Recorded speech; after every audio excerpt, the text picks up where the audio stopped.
Pinuri ng Philippine National Police ang matagumpay na operasyon ng Police Regional Office 7 na nagresulta sa pagkakasamsam ng mahigit 18 milyong halaga ng shabu sa loob lamang ng isang araw sa Central Visayas nito lamang Setyembre 22 sa kasalukuyang taon. Sa kabuuan, nagsagawa ang Pro-7 ng 14 anti-illegal drug operations na nagbunga sa pagkakaaresto ng 16 na individual at pagkakakumpiska ng 2,697.56 gramo ng hinihinalang shabu.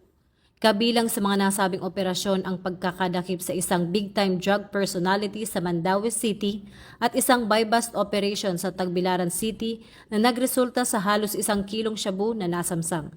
Ayon kay Acting Chief PNP Police Lieutenant General Jose Melencio C. Nartates Jr., ang tagumpay ng operasyon ay hindi lamang simpleng pagpapatupad ng batas, kundi isang konkretong tugon sa panawagan ng Pangulo na buwagin ang mga sindikato ng droga.